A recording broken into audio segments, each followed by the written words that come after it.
नमस्कार, मैं प्रिया कुमारी और आप देख रहे हैं न्यूज़ 2K इंडिया। कदमा की रहने वाली एक युवती ने रांची निवासी संदीप पाटिल के खिलाफ साक्षी महिला थाना में यौन शोषण, शादी का झांसा देकर धोखाधड़ी, धमकी और ब्लैकमेलिंग का गंभीर आरोप लगाते हुए लिखित शिकायत दर्ज कराई है। शिकायत में युवती ने बताया कि वर्ष 2021 में एक डेटिंग ऐप के माध्यम से उसकी संदीप से पहचान हुई थी। संदीप ने खुद को अविवाहित बताकर प्यार और शादी का वादा किया और फिर कई बार जमशेदपुर आकर होटलों में युवती से शारीरिक संबंध बनाए।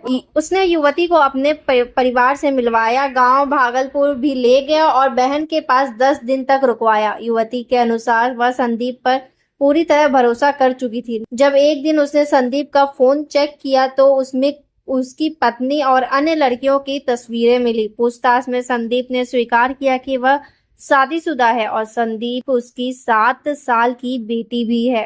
हालांकि उसने दावा किया कि वह पत्नी से अलग रहता है और तलाक की प्रक्रिया में है। युवती का आरोप है कि भरोसा दिलाने के लिए संदीप ने उसे महंगे गहने, एक्सयूवी गाड़ियां और उपहार दिए और मंदिर ले जाकर मंगलसूत्र पहनाकर शादी का नाटक भी किया। तो फिर मैंने कहाँ ठगा। अब दूसरा मुद्दा और एक मुद्दा आया है गाड़ी का, जो संदीप पाटिल ने मुझे 2 गाड़ी दी है। पहला गाड़ी उन्होंने मुझे सितंबर में दिया था, वो गाड़ी मैं यहीं से ली हूँ, गम्हरिया में ही है उसका लिए, वहाँ से ली है। गाड़ी का ऑनर संदीप पाटिल है, गाड़ी का EMI संदीप पाटिल भरते हैं, गाड़ी का सारा कुछ संदीप पाटिल करते हैं। गाड़ी को सिर्फ मैं यूज़ करती हूँ, सिर्फ मैं चलाती हूँ। पहले मेरे पास तो ऑल्टो था ही था, तो उन्होंने कहा कि हमारी होने वाली बीवी हो तो मैं अगर BMW में चल रहा हूँ तो आपको मैं उसी स्टेटस में रखूँगा, इसीलिए मैं आपको ये गाड़ी प्रोवाइड कर रहा हूँ। मैंने बोला ठीक है। तो MG से, और वो गाड़ी को उन्होंने अपनी ही मर्जी से दिया था, इसलिए कि जब भी मैं तुम्हें बुलाऊँ तुम मेरे पास आ सको, क्योंकि देखो मैं काम करता हूँ, फिर काम खत्म होने के बाद मैं तुमसे मिलने नहीं आऊँ, तो जब भी मैं करूँ तो तुम मेरे पास आओ। 1 सितंबर को 1 साल MG हेक्टर का हो चुका है। दूसरी गाड़ी मुझे फरवरी में दिया गया, ये बोलकर क्योंकि MG हेक्टर बहुत स्लो है या उसमें खर्चा भी ज़्यादा, तो तुम फॉर्चूनर ले लो।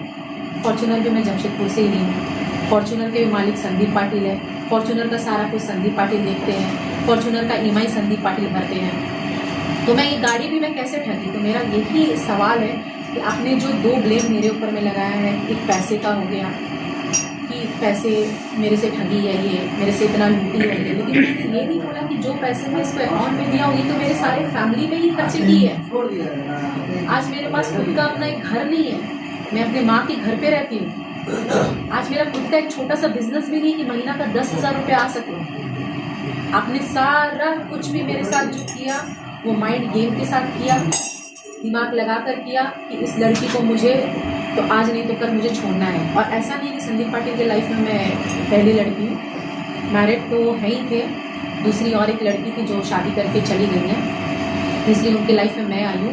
और मेरे रहते रहते वो 3 लड़की के साथ अभी है। 2 लड़की रांची की रहने वाली है, जो एक लड़की उसमें से शादीशुदा है, उनका नाम भी मैं नहीं लेना चाहूँगी, लेकिन वो सब सारा कुछ मैंने प्रूफ यहाँ पे दिया हुआ है लड़कियों का, चैटिंग वगैरह है, कॉलिंग वगैरह है, वीडियो कॉलिंग्स वगैरह है। और संदीप पाटिल के फ़ोन में बहुत सारी अश्लील वीडियो भी है लड़कियों के साथ साथ।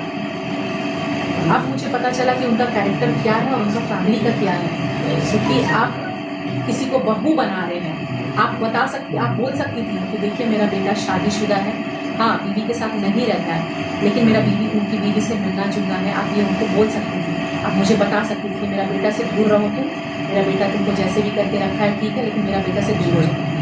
उन्होंने ये नहीं दिया। उन्होंने वो तो और मुझे बहू बुला के अपने घर पे बुलाना, घूमना घुमाना फिराना रहना, अपने बेटे के साथ रूम पर भेजना, वो सारा कुछ उन्होंने किया।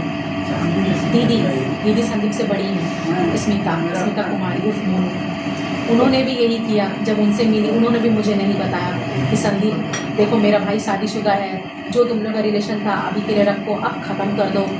उन्होंने भी नहीं बताया। वो तो अपने घर पे भागलपुर में मुझे 10-12 दिन रखी हैं अपने भाई के साथ में। रोज़ रात को बेचती थी कि मेरा भाई बहुत अकेला फील करता है, उसके साथ उसकी बीवी इतना टॉर्चर की है, हम लोग के साथ टॉर्चर की है, तो तुम मेरा भाई को थोड़ा मेंटली सपोर्ट करो। ये सारा कुछ हो गया। फिर वो धीरे धीरे बात बढ़ती गई। मेरा भी मतलब क्या बोलूँगी, विश्वास बढ़ता गया उनके प्रति कि नहीं सही में सारे फैमिली बहुत अच्छे हैं, मुझे बहुत अच्छे से रखेंगे। मुझे डिवोर्स पेपर भेज दिया गया है, मेरी नवंबर में शादी होने वाली, सबको उन्होंने बता दिया था नवंबर में शादी होने वाली है। उनको मुझसे शादी करनी नहीं थी, तब उन्होंने 13 अगस्त को मैं उनसे मिली हूँ। 13 अगस्त को मैं उनसे मिली हूँ, देखिए और डिटेल से 13 अगस्त का। और 14 अगस्त को उन्होंने मेरे ऊपर में केस किया है कि ये लड़की मुझे ठगी है। ये सारी कॉल डिटेल्स वगैरह है, ये सारे अभी रिसेंटली ये कॉल डिटेल्स वगैरह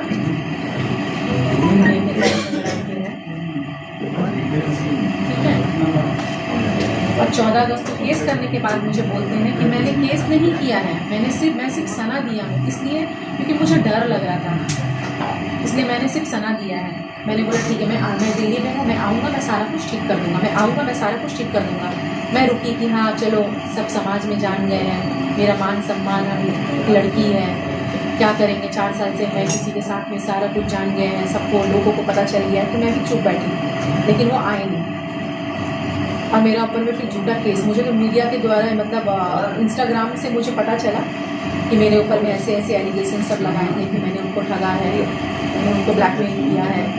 और इस रिकॉर्डिंग, इसके अलावा भी वो मेरे साथ कांटेक्ट में है, हमारे साथ फ़ोन पर उनकी बातचीत हो रही है। 14 को उन्होंने केस किया, 17 तारीख तक हमारी उनकी बातचीत हो रही है। ये सारा माइंड गेम ही चल रहा है।